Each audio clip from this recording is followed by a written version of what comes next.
We watched a couple of horror films. Yep. One really, really good, one dreadful. I'll start with the awful one first. It'll be a very brief review. We watched about 45 minutes of this terrible film called The Visitor. Yeah. Not even going to bother getting into it because the plot is pretty indistinguishable. Indescribable, even. That's pretty indistinct, really, from a lot of terrible kind of 70s kitsch films. But basically, I don't want to talk about the film that much. It's pretty poorly paced, you'd agree? 100% agree. It's poorly paced, it's boring, it's bad but not in a really interesting way. It's the worst kind of bad film. Yes. It's just boring. It's a boring, bad film. There are some elements that look interesting that might make you to purchase it. I purchased it based entirely on the box and the description, and then read online it had 100% on Rotten Tomatoes and thought I'd looked out. I was wrong. I don't know why it's at 100% on Rotten Tomatoes. For me, what kept it going was I was curious to see what this had to do with the film. The eye? Yeah, the eye, because it didn't seem to indicate, like, anything. No. Like, nothing. This may be in the film, but I don't know. We kind of skimmed through. We watched about 40 minutes in, and then we skimmed the rest of it. Yes. But yeah, it just doesn't hold your attention. It's got poor pacing, but it's a good example of, like, with bad films, you can't force them. You know, no one goes in. We didn't go into Zardos thinking, oh, this will be a pile of crap. We're open-minded, and it turned out to be a beautiful, unique snowflake of a film. Same with Buckaroo Banzai. Yeah. You can't go looking for bad films. Bad films have to find so bad it's good has to find you. Yeah, you have to be in a market one day, see a picture of Sean Connery in a nappy, and take a chance. Maybe it'll turn out wonderful, or maybe it won't. And in The Visitor's case, it isn't. It's not worth 90 minutes of your life. No, you won't get them back. Any kind of like appeal will go after the first like 10 minutes, and you'll just be bored.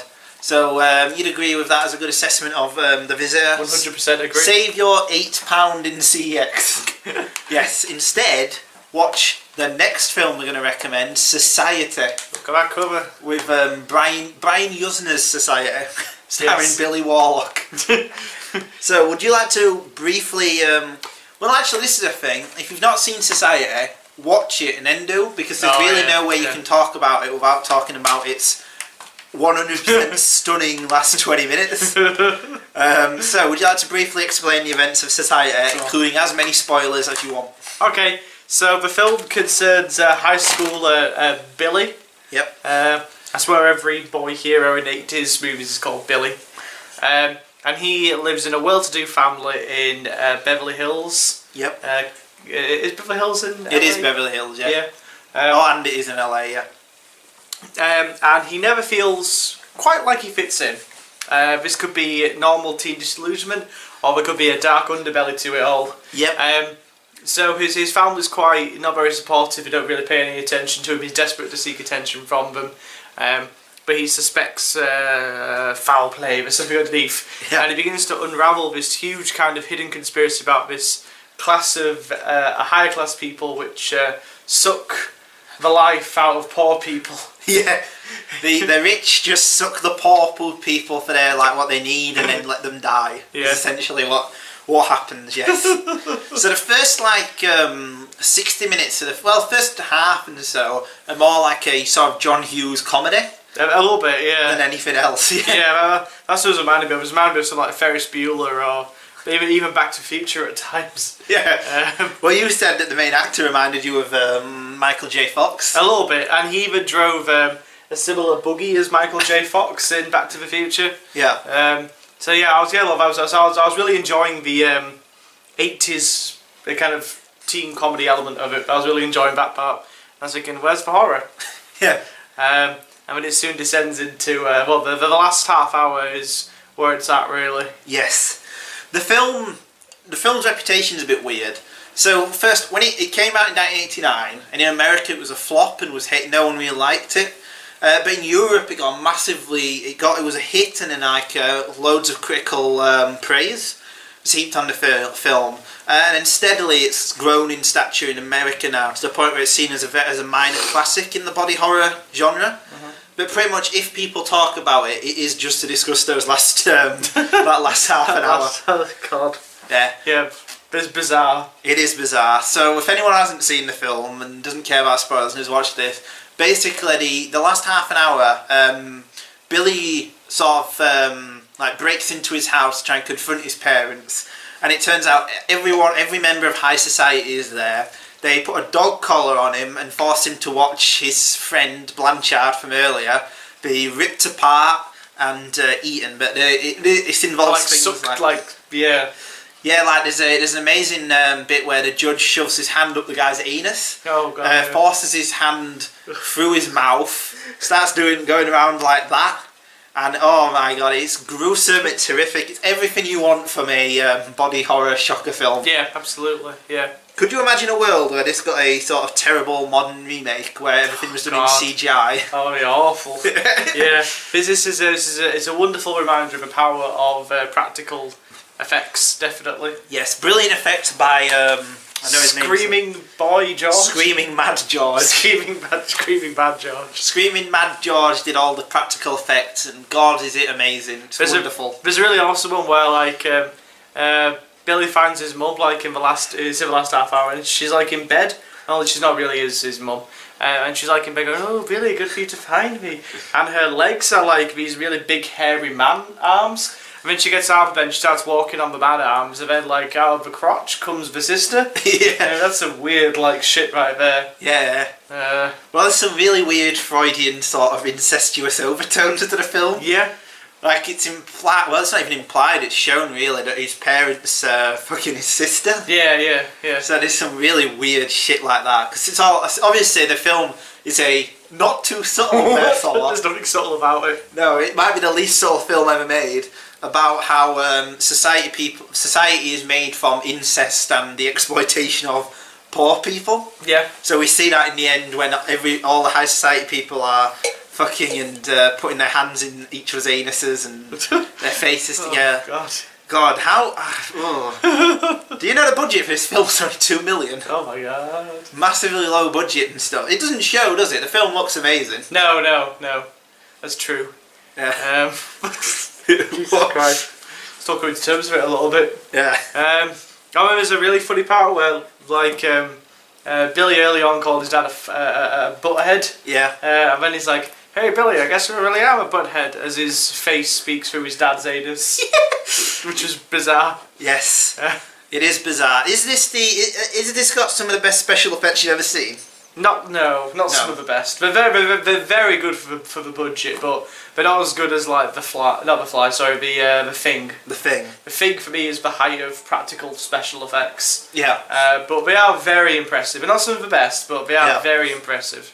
For the budget. For the budget, yeah. I was really enjoying the first half where it's like a mystery where she's trying to. Yeah. I cared.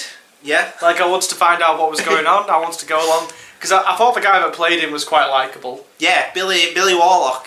I don't know why he hasn't done anything since, but he's quite a good actor. Yeah, I enjoyed his performance. I found him very likeable. I wanted, to follow him on the mystery. I wanted to find out what was happening. Yeah.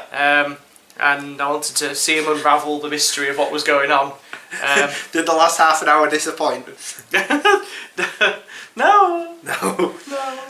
No, it was great. They lost, but yeah, this is the thing though. I think a lesser film would have just, it would have coasted until the end. But this film was really enjoyable all the way through. Yeah, there was really good tension all the way throughout. Where like every time someone was gonna reveal what was gonna go, what was happening, he got killed or something bad happened to them. There was it's structured in a way as well as taking influence clearly from John Hughes films and that kind of stuff. It's also a lot of 70s conspiracy theory films. Yeah. Like if you look at this and something like, I don't know, Parallax View or something, that's the same thing. 3 Days of Condor. Yeah, so a character is on the periphery of a mystery. Every time he gets a bit closer, his source dies, and it ends up horribly for everyone, and it turns out that the ending is more horrific than anyone could imagine. Yeah. I'll tell us a good little effect where we go to that Blanchard's funeral. Oh yeah. And we're like, oh man, look, he looks so weird. And I was like, oh, we all look like that. And then he pokes at his mole, and then like it cracks like an ornament. That's amazing. That was a really good effect because I actually couldn't tell that was a mannequin. Yeah. Normally quite good at picking up on that kind of stuff, but it wasn't a mannequin, so that was pretty cool. That was pretty cool. Well, the weirdest practical effect is like when they nearly finished sucking the guy. I think it's before the judge like puts his hand. Oh no, it's after when like he's been completely like infused in with him and like he's this big blotchy monster thing and the judge has got like a big cigar like in his mouth. That was weird. Yeah. I actually quite like he was kind of like a bit of a black comedy really. It is a black comedy in a way. Yeah, I found some of it really kind of morbidly funny. Yeah.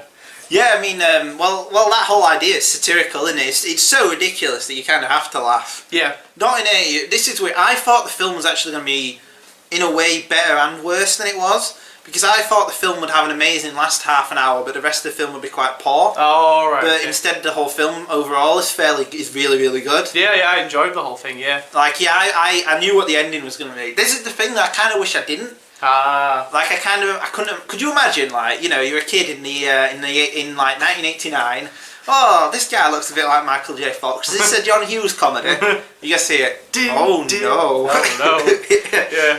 You just walk. Then you get to the bit where like the hands go up the anuses and you're just like crying. Oh, it's great. I like the eyes pop out and stuff, and that's great. The best effect is when Billy's fighting the guy. Oh yeah, I was gonna say that. Yeah. Yeah. Well, like the bully character who's been putting Billy down for the whole thing, they finally have a big fist-to-fist fight, and he's beating Billy, and he starts like making out with Billy, presumably to suck his life. And it's like, and then like Billy puts his hand up his crotch, you know, to go through him and like, you know, pull him from the inside out, and then like he goes, and like his lips are like all flappy, but like really big and elongated. Like, that was great. That was really great. I mean, like Billy, like tears him literally inside out. Yeah, which was fairly awesome. That was a really great effect. I really liked that. Yes. I love seeing these kind of practical effects in films. It is so satisfying. As I said, this film would be rubbish now if it was CGI. Yeah. Because like you can clearly tell some of it is mannequins. Like the one that's most obvious is where it is where it's his mum. Oh, and she's got the arm and she goes on and clearly the face is just a mannequin. Yeah. It doesn't matter. That's the magic of movies. The magic of the movies. You know it's a special effect, but because the film is so well directed and edited, you don't care. Yes. Brain Yuzna, who's a director who's gone on to do nothing of note, unless you're a massive fan of Bride of Reanimator. The original Reanimator is going to be really good. He didn't direct that. No, he produced it, didn't he? Yeah.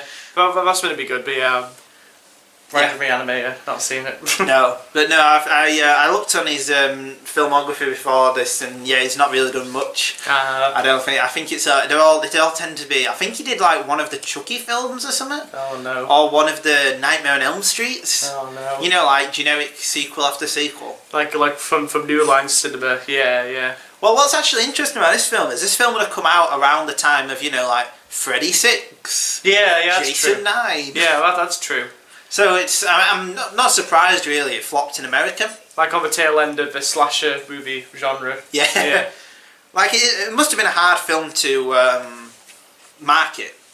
Well, judging from the trailer, they clearly have no idea how to market it. Yeah, if you've not seen the trailer, check it out. It's very like it tries to make it more like a. It sort of hints at the horror elements, but doesn't really get into it and stuff. And it's like, what? Billy's gonna find out society is more than he thinks. It's summer. Yeah. But yeah, I mean, 1989. You've got all sorts of stuff like not Crystal Skull. That the 1989 indie film with Sean Connery. The Last Crusade. Yeah, you've got stuff like that came out. You know, all these big blockbusters. Probably Die Hard 2, maybe, or License to Kill. Yeah, all these kind of stuff like came out, and then this weird little independent film featuring this horrific violence. Also, the satire right at the end of Reagan's presidency as well. Oh yeah. I was thinking it's interesting how like it didn't really occur to my head, you know, do have a whole metaphor of, you know, the rich sucking the poor. Yeah. But you know, thinking, it was so 80s, like, you know, our plot is about a privileged white boy living in this huge mansion in the middle of Beverly Hills with like these rich parents, and they have servants and they're well-to-do in society. Oh man, that's so 80s. I didn't realise that's the point. Yeah, it's an undercutting of that. Yeah. It's a much cleverer film than I think people will take credit. Will give it credit for. Yeah. Like just looking online, briefly before we started watching it, looking at reviews, they're all of the type of, this film is so outrageous. It's outrageous. Yeah, you'll never see a grosser film But you know, people ignoring completely the sort of satirical. That's what the back says. It's like yada yada yada. Producing Stuart Gordon's Reanimator. Brian Yuzna turned his head to directing with 1989 Turned his head. Sorry, turned his hand. Oh, I thought it was a joke on Reanimator where she gives. Yeah. That'd be good. Yeah. To directing with 1989 Society, and gave birth to one of the ickiest, most original body horror shockers of all time. Packaged stomach-churning gore and thought-provoking social commentary in equal measures. It also culminates in one of the most gag-inducing climaxes in all of horror history. Would you agree with that? Not really, because I don't think any of the body horror stuff comes into until like the last half hour. No. It's mostly like a John Hughes mystery film. Yeah. Until like the last half hour. Yeah. The other bit of weird body horrorness you see is you see glimpses of it. Yeah. Where like he slept with that A woman. Yeah. I don't know her name. Woman. Yeah. And she's got like those like hairy man arms. Oh, that's weird. Or the bit where there's a really effective sort of suspense bit where he just looks up and she's got like her leg is in a funny position. Oh, that's it. Because it's not really driven. It's not really given. I was just going to say if Clarissa, that's it. Yeah. By the way, anyone who's thinking about it, get the Arrow Blu-ray edition. Oh yeah. The Arrow one is pretty amazing. Oh, this is actually quite good. I didn't get it because it sold out instantly. This film is actually almost out of print now. This was £20. Oh my god. Yeah, and it'll only rise higher. This is going to be. I'm telling you, this will be like Dawn of the Dead soon. Oh, my precious Dawn of the Dead. Yeah, but so basically, Arrow DVD Blu-ray looks like this. But if you bought the hard case edition, right, the faces came out and you could put your hand over it like that and feel all the faces come out and stuff. It was horrific to say the least. Do you not think though that like the booklet gives away like the ending of the film? Yeah. I mean, look, it even has like I was telling you specifically not to look into it, just because I didn't want to ruin the surprise of look, you've got that, you've got that, you've got let's have a look. He looks a lot like Tom Cruise in that film. He does, doesn't he? Yeah. Well, that's another thing. Tom Cruise was massive in the 80s, wasn't he? I'm sure this guy was hired because of his lookalike nature to him and Michael J. Fox. You get ruined that as well. Yeah. But yeah, well, do you think this film is unfairly unknown then? Do you think it should be better? I think so, yeah. It's a really nice, it's a really good... The scene, yeah. It's a really nice little clever film, isn't it? Yeah, I enjoyed it, it was good. What would you give it out of 10? 8. 8? Yeah. I think it's like a 7 out of 10 with a 10 out of 10 sequence in the end. Yeah, that's true, yeah. I think it's like an 8 or a 9. Yeah, 8. Yeah, A low 8. A low 8? Yeah. Yeah, that's fine. Yeah, that's a good one probably. I don't know what to say there. That's it. But yeah, 8 out of 10. Great film. Check out Brian Yuzna's Society and buy the Arrow Blu-ray because of its awesome cover.